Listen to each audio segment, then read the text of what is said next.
discussing the YellaWood 500, which is taking place at Talladega Super Speedway. As always, please go ahead and hit that like button and subscribe if you haven't already. It really does go an incredibly long way in helping us with the YouTube algorithm. All right, before we go ahead and start breaking down the YellaWood 500 at Talladega Super Speedway, let me pull up my screen share here.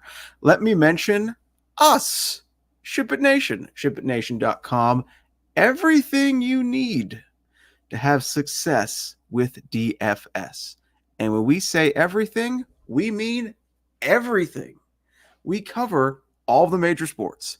NFL, PGA. PGA swing season is happening right now.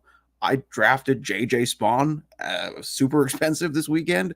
PGA swing season is in full effect. We cover it at SHIPIT Nation.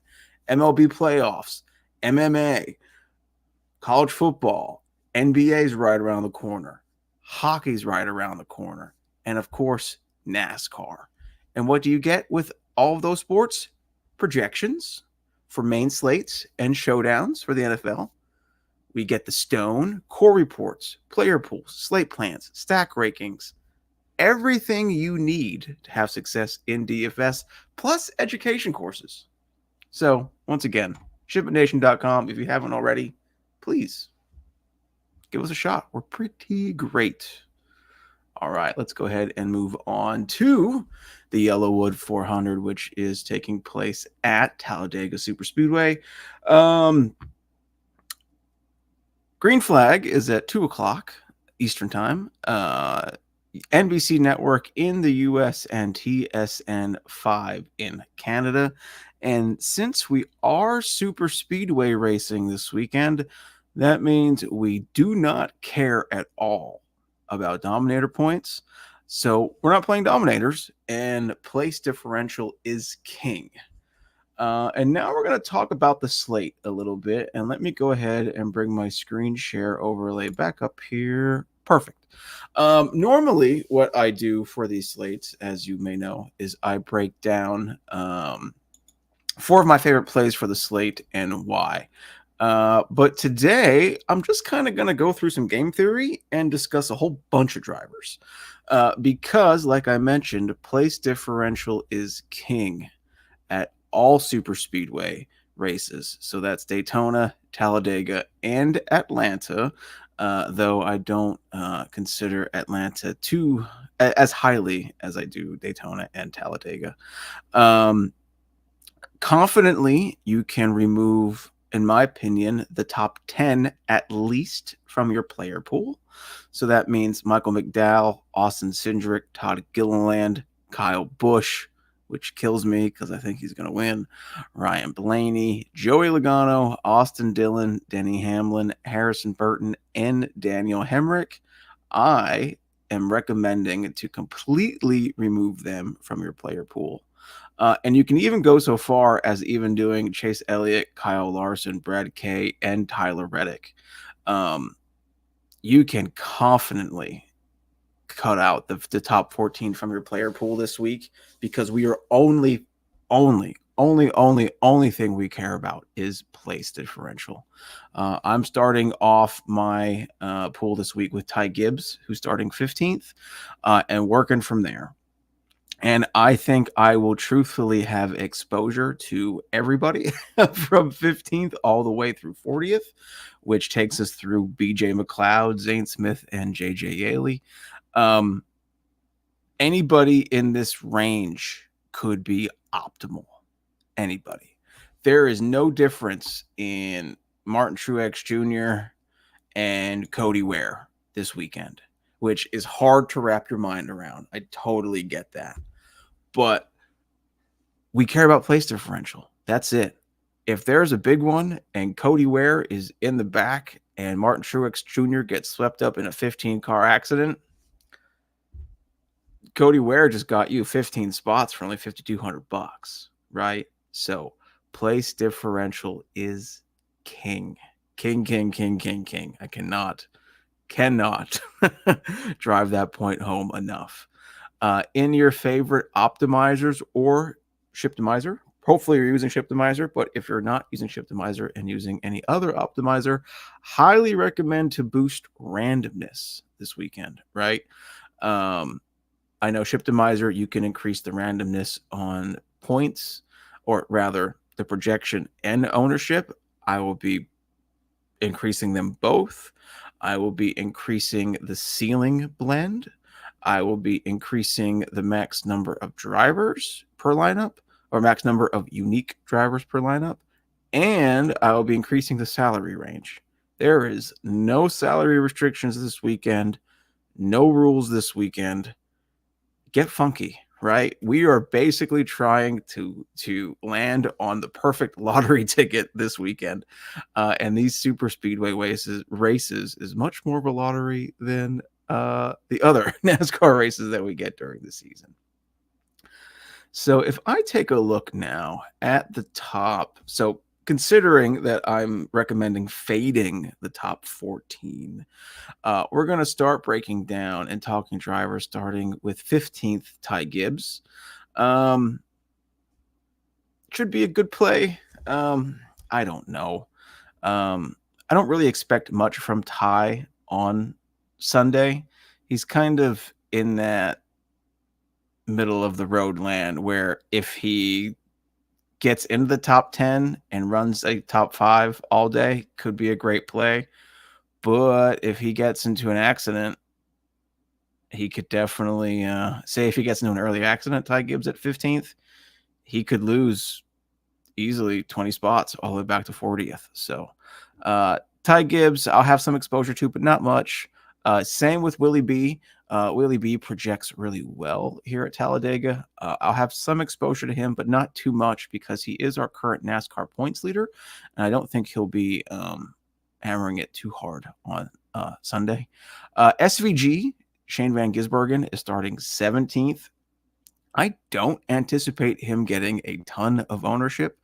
In fact, we're not even pulling odds for him right now to win. However, that does not stop me from playing him. In fact, I'll probably be overweight on SVG because his super speedway abilities don't frighten me. At the beginning of the season, yes, I would probably avoid SVG at these types of tracks, but SVG had a pretty nice performance in the Xfinity race today, and he got caught up in an accident not of his doing. So, yeah, I have no problems taking a chance on SVG on Sunday. The only thing that worries me with SVG is the car he's in, which is the colleague car, but still, not too worried. Next up, we got a pair of Stewart-Haas drivers, Ryan Preece and Josh Berry. Ryan Preece was in that gnarly super speedway accident. I think it was Daytona last year, 2 years ago. And Josh Berry. Ryan Preece seems to excel at super speedways. I probably will have very little exposure to both of these, maybe like 5%, if that. While Preece excels, he just hasn't been good this year, period. So it's kind of keeping me off him. And Josh Berry, I just don't see him as a super speedway driver, and he's still in that weird spot where if he would get into an early accident at 19th, he can lose a pile of PD points back to 40th, right? So I won't be too much on Josh Berry. Now, starting at 20th, we really get into the meat and potatoes of what I'm playing for my player pool on Sunday. Chris Buescher, RFK. Excellent super speedway racer. Christopher Bell, starting 21st, Joe Gibbs Racing. Excellent super speedway racer. Noah Gragson, nothing to lose. Nothing to lose. He's I think he's projecting fairly well. But I think he's missing a race or two from his past stats because he was suspended for a bit last year due to some nonsense. So I think he's projecting maybe a bit better than what he should, but still, that won't stop me from playing Noah.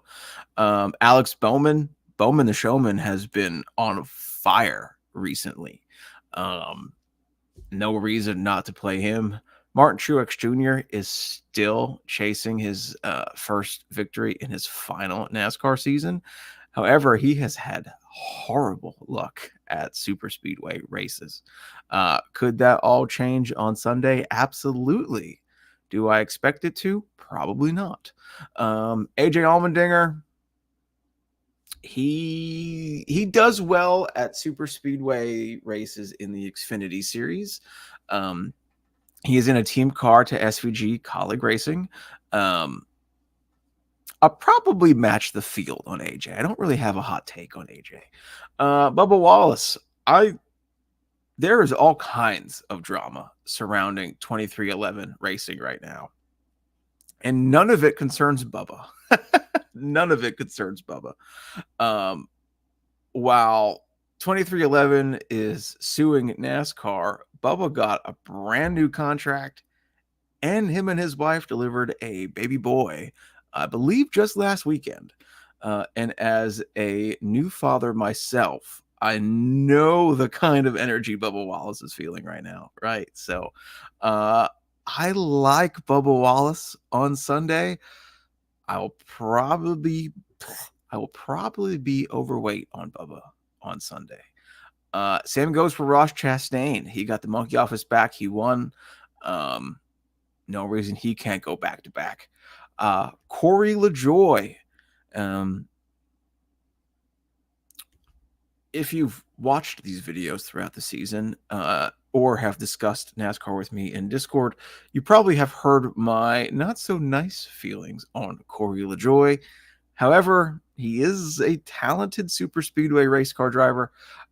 He seems to be more suited for Atlanta than Daytona and Talladega.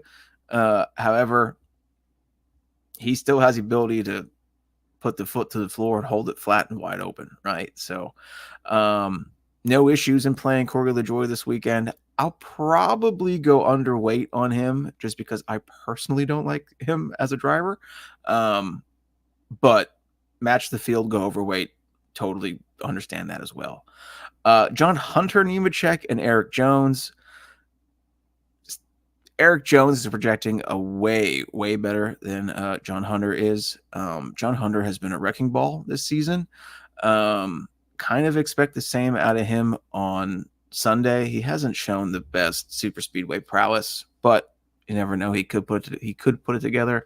Eric Jones, fine play on Sunday. No issues there. Mi amigo, Daniel Suarez. Love him. Roll him out with confidence. Old Recky Stenhouse Jr. All right, friends. Look, I know we have nicknamed, not we, the NASCAR community has nicknamed Ricky Stenhouse Jr. Recky. And this season, he's earned that nickname, right? We've definitely had some collective sweats concerning Ricky Stenhouse this year in the SHIPIT Nation Discord for them to not turn out how we wanted due to Ricky being Ricky. And that does frighten me on Sunday. However, I am prepared to be hurt again, and I will probably be overweight on Ricky Stenhouse Jr. And speaking of overweight, I will absolutely be overweight on some of these next drivers. Anthony Alfredo, Cody Ware, and Justin Haley. Alfredo and Ware, they are going to get overlooked just because they are Anthony Alfredo and Cody Ware. Look, if the big one happens, they are in just as good a position to gain those spots than anyone else behind them. So feel free, roll them out without any hesitation. Justin Haley, great race car driver, upgraded finally from Rick Ware to Spire Motorsports. Love him this week. Chase Briscoe. I kind of think he's going to go balls to the wall. He's in the chase. He needs a win to advance. And I think, is this the end? Oh, I forget if this is the end of the round or if there's one or two more races after this. In this round of the playoffs, the NASCAR playoffs can get kind of confusing because they keep changing shit around. But if Briscoe's going to win, in my opinion, in these like last split of races, it ain't going to be at the Roval next weekend, right? So I think he's going to be aggressive and try to get stage points and try to get towards the front. How is that going to end up for him at the end of the day? I don't know. Probably going to end up matching the field on Chase Briscoe. Next up, Carson Hocevar. Love Hocevar this weekend. Spire Motorsports is basically Baby Hendrick. So you're getting a Baby Hendrick car in 37th. And Hocevar has been the shining light of that team all season long. Love Hocevar this weekend. BJ McLeod. If you don't know the story of BJ McLeod, he is awesome. Awesome. $40 million man, I think, is what he sold the NASCAR charter for, and now he just lives life, which is just dope as hell. BJ McLeod, 5,100. I think he's what? The second cheapest driver on the slate. He is. I don't give a shit. Give me all the BJ McLeod on Sunday. Zane Smith. Remember what I said about Carson Hocevar a driver ago? That all applies to Zane Smith. And Zane has been trending upwards lately. So love him this weekend. And last but most certainly not least, JJ Yaley. I got to be honest. I normally always hammer these last place drivers in my super speedway lineups. If they're a decent enough driver, I will lock them. I'm not doing that with JJ Yaley, and it's not him, the driver. I do like JJ Yaley as the driver a lot. It's the team. He's in a shit box, and there's no other way to put it. But like a real one, like he's in a lawnmower. There's a chance he won't even be able to keep up with the draft.